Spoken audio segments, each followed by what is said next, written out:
찬양대 귀한 찬양 감사합니다.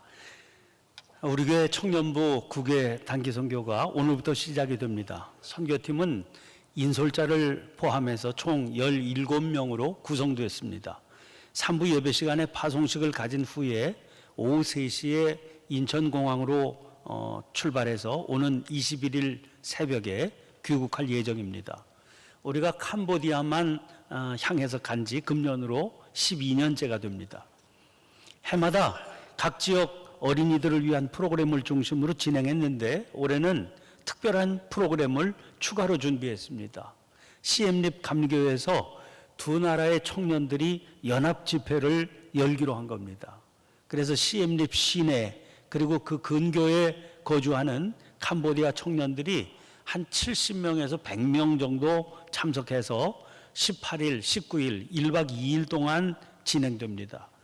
금년 초부터 CM립 감리교회와 긴밀하게 연락하면서 이 집회를 준비해 왔습니다. 이 집회를 위해서 필요한 비용을 우리가 지원해야 됩니다. 예년에는 이 단기 선교를 위한 후원 헌금 또 후원 행사를 통해서 모금한 재정을 거기 참여하는 청년들 참가비로 보조해 왔습니다. 올해는 그 보조하는 대신에 그 돈으로 집회 비용을 지원하기로 뜻을 모았습니다. 선뜻 기쁨으로 뜻을 한데 모은 청년들의 마음이 참 아름답습니다. 청년들에게는 단기 선교 참가비 자체가 적지 않은 금액일 겁니다. 물론 부모님들의 지원을 받는 청년들도 없지는 않겠죠. 그러나 대부분의 청년들은 비용 마련이 쉽지 않았다는 얘기를 듣고 있습니다. 부족한 용돈을 절약하고 또 밤잠 자지 않고 아르바이트해서 비용을 모아야 했을 겁니다. 그런데도 이 일을 위해서 자기의 몫을 포기하고 마음을 더했습니다. 그들의 귀한 마음에 우리가 힘을 더해주며 격려를 보태주었으면 좋겠다 싶습니다. 자기들의 어려움보다 선하고 귀한 일에 더 마음을 쏟는 청년들의 이런 모습은 어디에서 나왔을까요? 그것이 하나님을 바라보며 사는 믿음의 마음입니다. 믿음의 마음은 챙기고 붙들려는 욕심을 버리고 나누고 드리며 헌신하는 열정을 품게 합니다. 이미 자기가 누리고 있는 것, 가지고 있는 것이 크고 놀랍다. 그렇게 고백하며 살고 있기 때문에 가능한 일입니다. 그런 마음에는 언제나 행복이 묻어납니다. 목회의 길에 있어서 그런 모습을 자주 볼 수 있는 게 저에게는 큰 위로와 도전이 됩니다. 누가 보더라도 저 양반 참 쉽지 않은 여건이다. 그런 어려운 삶의 여건 속에 있는데도 자기가 누리고 있는 행복을 고백하는 그런 모습들입니다. 그럴 때마다 오늘 본문에 등장하는 이스라엘이여 너는 행복한 사람이로다 이런 말씀이 떠오르곤 합니다. 현실을 바로 보지 못하기 때문에 철이 들지 못해서 그런 고백을 하는 게 아닙니다. 믿음 안에서 실제로 그런 삶을 누리고 있기 때문에 드릴 수 있는 고백입니다. 행복함이 넘쳐서 이웃에게 그런 삶을 흘려보내며 지금 살아가고 있는 겁니다. 보다 나은 형편에 있는 이들을 부끄럽게 하는 진정한 행복자의 삶을 살아가고 있는 거지요.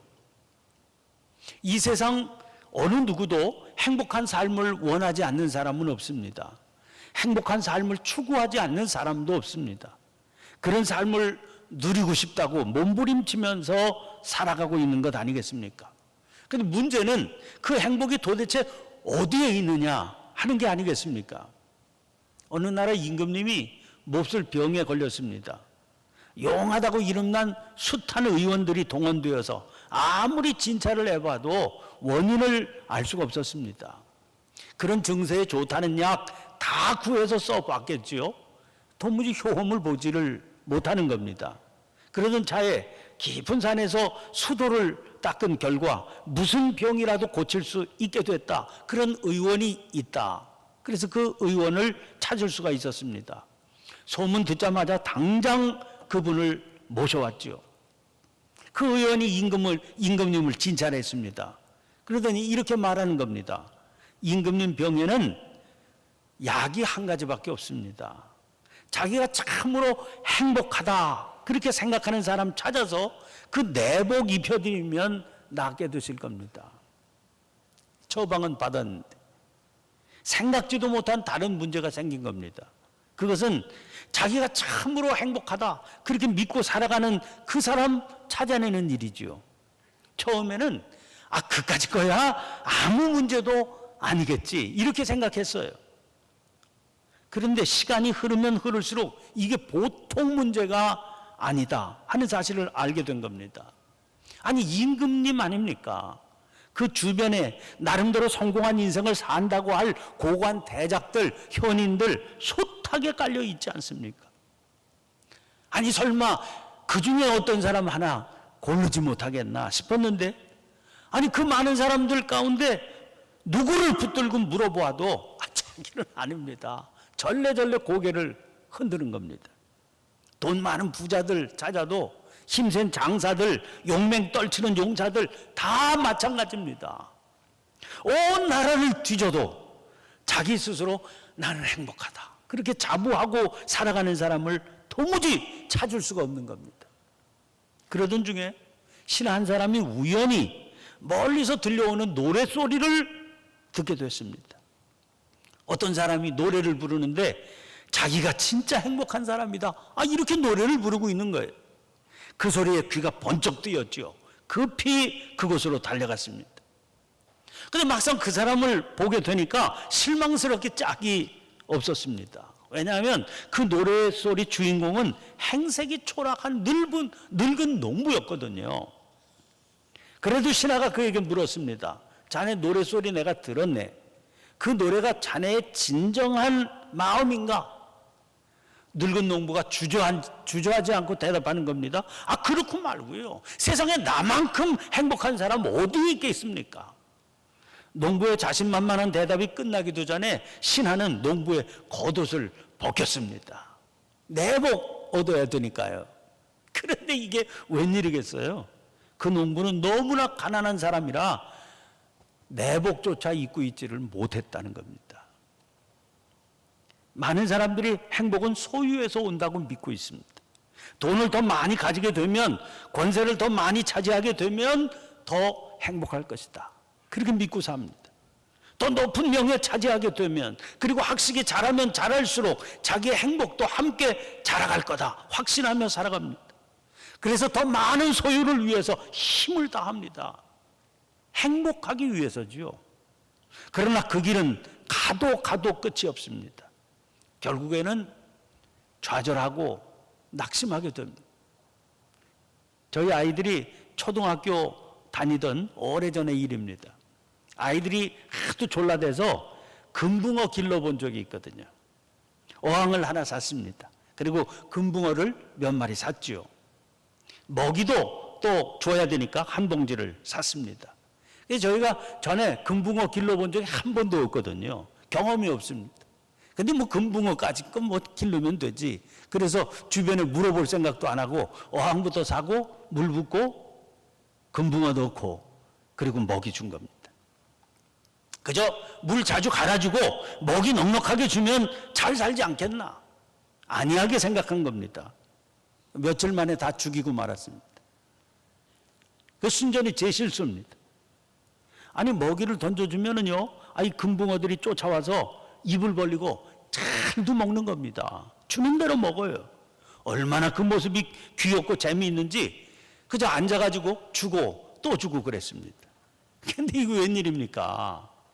그렇게 주다 보니까 얼마 지나지 않았는데 별로 그렇게 많이 준 것 같지 않죠. 금붕어 아닙니까? 세상에 금붕어 뱃속에 들어간 먹이가 훤히 비칠 정도가 되어 있습니다. 먹이를 너무 많이 준 겁니다. 그런데 금붕어는 주는 대로 계속 먹어대고 있는 겁니다. 결국 죽는 그 순간까지도 쉼없이 먹어대는 금붕어를 제가 안타깝게 바라만 볼 수밖에 없었습니다. 먹는 게 좋다고 죽어가면서도 계속 있는 대로 먹어대는 금붕어. 여러분, 누가 그 금붕어를 미련하다고 그러겠어요? 누가 그 금붕어를 보고 어리석다고 할 수 있겠어요? 우리는 행복을 찾기 위해서 먹는다 그럽니다. 그러면서 죄를 먹습니다. 탐욕을 먹습니다. 쾌락을 먹습니다. 무지를 먹습니다. 그리고 결국은 죽음을 먹는 겁니다. 그게 곧 오늘 우리의 모습이 아니겠습니까? 그런데 사랑하는 성도 여러분, 바로 이 점 때문에 저는 오늘 이 시대의 교회와 성도들이 감당할 사명이 있는 거다, 그렇게 믿고 있습니다. 베드로전서 3장 15절 말씀 보세요. 너희 속에 있는 소망에 관한 이유를 묻는 자들에게는 대답할 것을 항상 준비하되. 이것은요, 초대교회 성도들이 전도하는 자세에 대한 지표가 되었던 말씀입니다.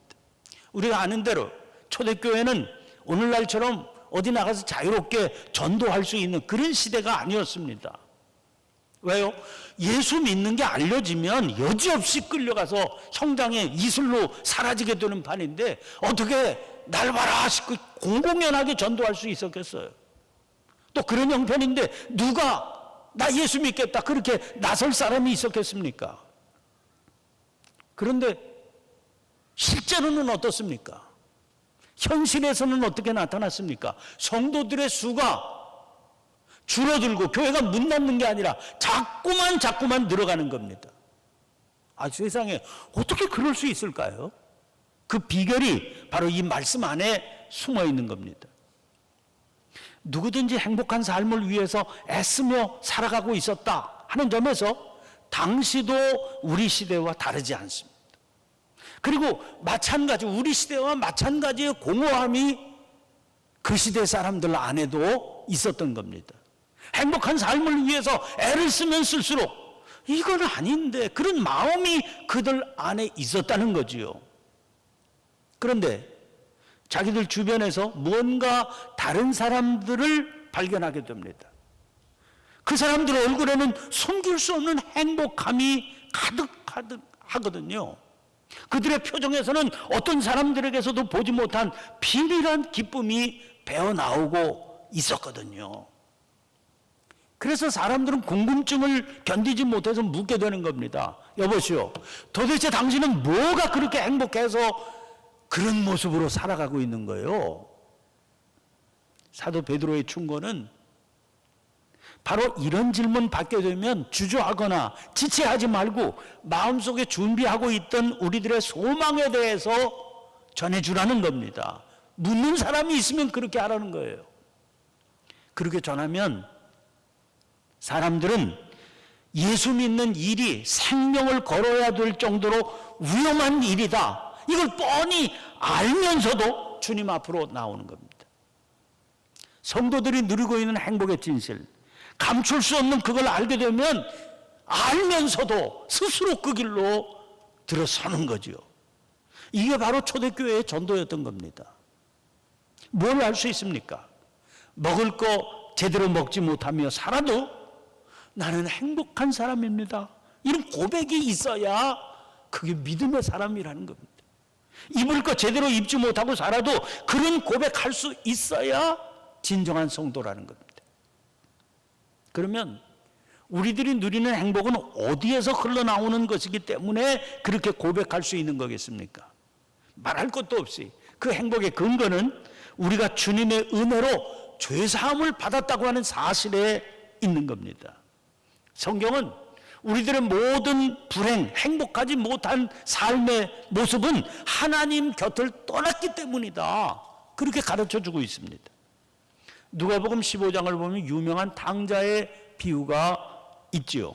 탕자가 아버지 재산을 미리 받아 객지로 떠났습니다. 거기서 제멋대로 허랑방탕한 삶을 살았지요. 그런 삶을 살았으니 큰 재산 받아가지고 나왔어도 얼마나 그게 갈 수 있었겠습니까?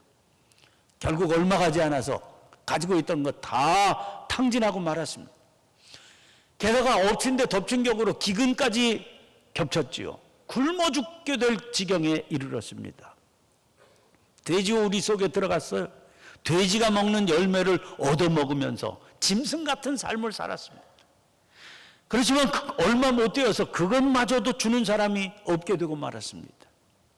이런 기가 막힌 형편 속에서 그는 뜨거운 참회의 눈물을 흘리게 됐습니다. 그리고 용기를 내서 아버지가 계신 고향으로 돌아갔습니다. 그가 한 일은 그저 아버지께로 돌아간 일밖에 없습니다. 그런데 그렇게 하니까 그 일로 그의 모든 문제가 해결이 됐습니다. 집 나간 아들을 동네 밖에서 기다리고 있던 아버지 때문이지요.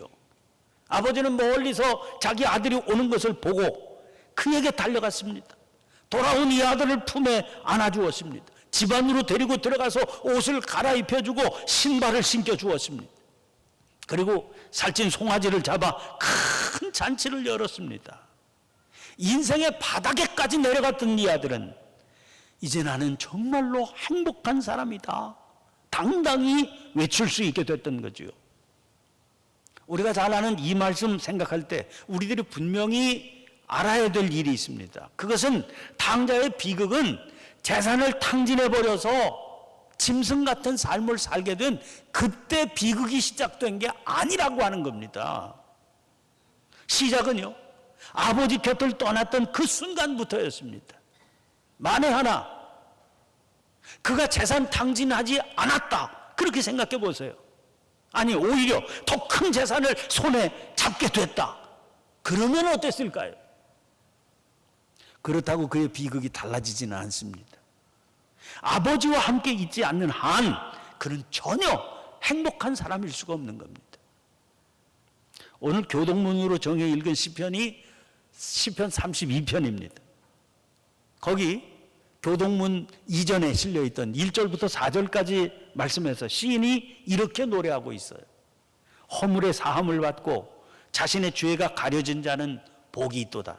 마음에 간사함이 없고 여호와께 정죄를 당하지 아니하는 자는 복이 있도다. 내가 입을 열지 아니할 때 종일 신음함으로 내 뼈가 쇠하였도다.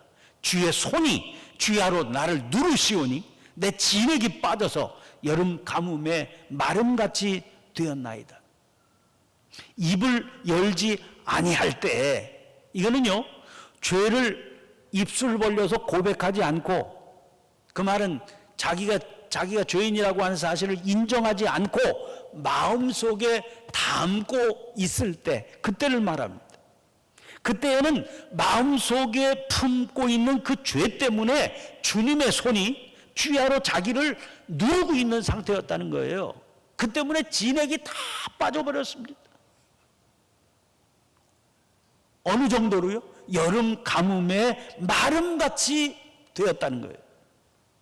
그런 형편인데, 아니 거기 아무리 기름진 음식이 있다 한들 그 무슨 행복이 있겠어요?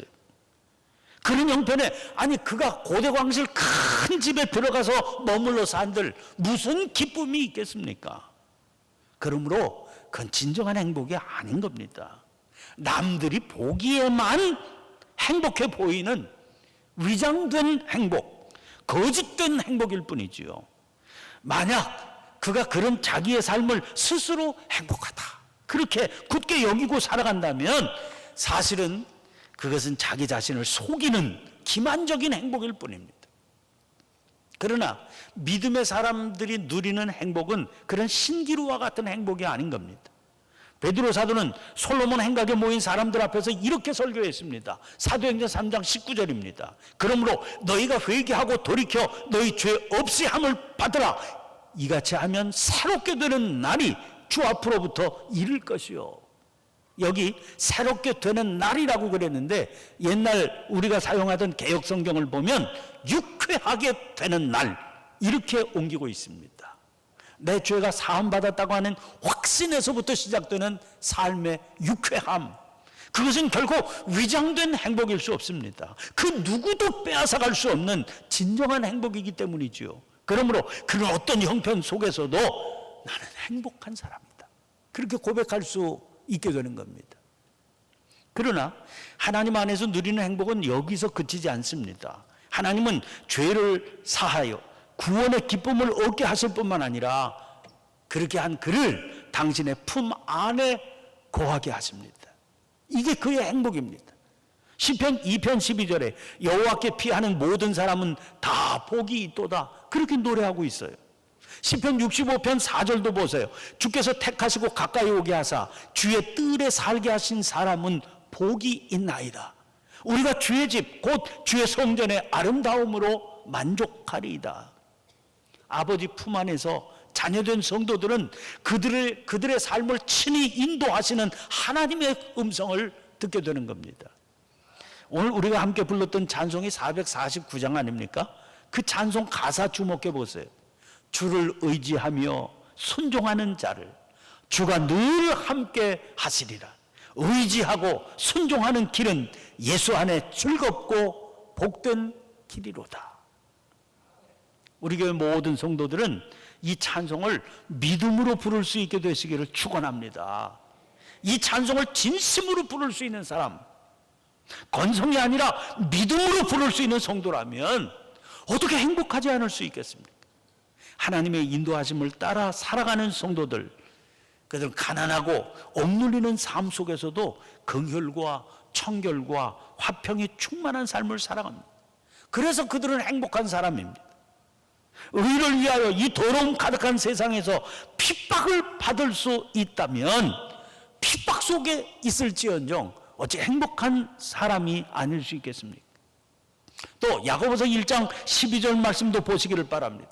시험을 참는 자는 복이 있나니 이는 시련을 견디어낸 자가 주께서 자기를 사랑하는 자들에게 약속하신 생명의 면류관을 얻을 것이기 때문이라. 이런 경우가 있거든요. 분명히 하나님의 인도하심을 따라 살아가고 있는데, 그래서 하나님의 품 속에 거해서 살아가고 있는 게 분명히 확신이 드는데, 그런데도 그 삶이 영 평탄하지가 않습니다. 험하고 고통스러운 일이 계속됩니다. 그래도 하나님이 그 길 가라 하셨으니 내가 믿음으로 가야지, 그렇게 생각하면서 가는 사람은 행복한 사람이라는 거예요. 하나님께서 그렇게 살아가는 그의 삶을 바라보시면서 네가 나를 사랑하는 마음으로 그 어려운 가운데도 포기하지 않고 사는구나, 내가 옳게 살았다 인정해 주시면서 약속하셨던 생명의 면류관을 주실 것이기 때문입니다. 여러분, 오늘 본문에 실려있는 신명기서가 어떤 책입니까? 모세가 출애굽한 이스라엘 백성을 이끌고 40년이 걸려서 목적지 가나안 땅 코앞에 이르게 됐습니다. 이 광야 생활을 시작했던 사람은 광야에서 전부 다 죽고, 그때 출발할 때 함께 했던 사람은 모세와 여호수아와 갈렙 세 사람만 남았습니다. 그 세 사람 가운데서도 모세는 그 땅에 들어가지 못합니다. 곧 죽게 될 운명이에요. 이제 이스라엘 앞에는 새로운 세계가 열려 있습니다. 그것은 광야하고는 전혀 다른 세계였습니다. 거기에는 광야에서는 맛보지 못했던 안정이 있고 풍요가 있습니다. 그런데 곧 죽게 될 모세는 또 한 가지 사실을 알고 있는 겁니다. 그 안정과 풍요는 광야에서 태어난 젊은 세대에게는 이제 극복하기 어려운 커다란 유혹이 될 것입니다. 그 땅에는 이미 그곳의 안정과 풍요를 누리며 살고 있는 가나안 사람들이 있거든요. 그곳에 들어가게 되면 광야에서 태어난 젊은 세대들은 거기서 사는 사람들의 삶을 부러워하게 되겠죠. 그리고 자기들의 삶을 그들의 삶에 견주고 비교해서 때로는 좌절하며 살게 될 겁니다. 그들을 부러워하는 마음도 생기게 될지 모릅니다. 그 사실을 알고 있는 모세는 염려 가득한 마음을 담아 긴 설교를 전했던 겁니다. 이제 그 긴 설교를 마감하면서 마지막으로 모세는 이스라엘에게 꼭 전하고 싶은 한마디를 전하고 있는 겁니다. 그게 오늘 본문이에요. 시작이 어떻게 됩니까? 여수론이요, 하나님 같은 이가 없도다. 여수론은 이스라엘의 다른 말입니다. 이스라엘이요, 하나님 같은 이가 없도다. 모세는 세계 초강대국 애굽의 궁정에서 왕족으로 살아가는 삶을 살아본 사람 아닙니까? 또 거꾸로 저 바닥에 내려가 미디안 광야의 거친 생활도 40년 동안이나 경험해 보았습니다. 그 다양한 삶의 자리에서 거기 사는 사람들이 믿는 신들의 모습 다 보았습니다. 그런 그가 내리는 결론입니다. 하나님 같은 분은 없다. 그런데 그 하나님께서 이스라엘을 도우세요. 그 하나님께서 이스라엘의 초소가 되시고 그 팔로 이스라엘을 안아주고 계십니다. 대적을 쫓아내 주십니다. 이스라엘의 자리를 하늘이 이슬을 내리는 그곳에 마련해 주십니다. 그래서 모세가 자신 있게 선포하는 겁니다. 29절입니다. 이스라엘이여, 너는 행복한 사람이로다. 여호와의 구원을 너같이 얻은 백성이 누구냐? 그가 너를 돕는 방패시요 내 영광의 칼이시로다. 내 대적이 내게 복종하리니 네가 그들의 높은 곳을 밟으리로다. 가나안 땅에 들어가게 되어도 거기서 넉넉하고 부유하고 안정된 삶을 사는 민족들 부러워할 필요 없다는 거예요. 네가 행복자라는 겁니다. 이스라엘이 너와 함께, 하나님께서 너와 함께 계시니 이스라엘이 행복한 사람. 사랑하는 성도 여러분, 오늘 저 먼 곳 캄보디아의 영혼들을 향해 발걸음 내딛는 우리 젊은이들이 있습니다. 뭐가 그들을 이 길로 가게 했을까요? 넉넉한 재물, 자랑하고 싶은 권력이 아닌 게 분명하지요. 그리로 가는 그들에게도 현실의 쪼들림과 불안정이 없지 않을 겁니다. 그러나 전능하신 하나님이 그들과 함께 계세요. 그래서 세상의 어떤 금수저들보다도 더 놀라운 마음의 행복이 있습니다. 그 행복 전하고 싶어서 이 길 떠나게 되는 겁니다. 그런 점에서 우리들은 다를까요? 비록 우리들이 만 가지 어려움에 지금 휩싸여 살아가고 있을지라도 이 분명한 사실 하나는 꼭 붙들고 사시기를 바랍니다. 주님을 믿으시나요? 그분의 구원 역사를 믿으시나요? 지금 그분이 당신의 품 안에 우리를 품어주고 계심을 믿으시나요? 그러면 어떤 어려움 속에서라도 힘차게 외치며 사시기를 바랍니다. 나는 행복한 사람이라고 말했죠. 이스라엘이여, 너는 행복한 사람이로다. 여호와의 구원을 너같이 얻은 백성이 누구냐? 그는 너를 돕는 방패시요 너의 영광의 칼이시로다. 내 대적이 내게 복종하리니 내가 그들의 높은 곳을 밟으리로다. 기도하겠습니다. 살아계신 하나님, 험악한 세상 가운데 살면서도 행복한 사람으로 살아갈 수 있는 구원의 은혜를 허락하심을 감사드립니다. 그와 함께 날마다 저희를 품어주셔서 인도하심 따라 살도록 축복해 주심도 감사드립니다. 저희를 둘러싸고 있는 온갖 현실의 어려움 가운데서도 이 감격, 이 은혜 잊어버리는 일 없도록 역사해 주시옵소서. 가장 놀라운 은혜를 허락받아 행복한 사람이 되었음에도 보잘것없는 것들 때문에 허락하신 그 행복 누리지 못하는 안타까운 일 없도록 축복해 주옵소서. 또한 저희들의 삶 속에 구체적으로 나타나는 행복함의 증거들 때문에 소망 없는 삶을 살아가던 이웃들이 생명 있는 삶으로 돌아서는 일들이 놀랍게 일어날 수 있게 되기를 소원합니다. 능히 이루어 주실 줄 믿사옵고 그리스도 되신 예수님 이름으로 기도하옵나이다.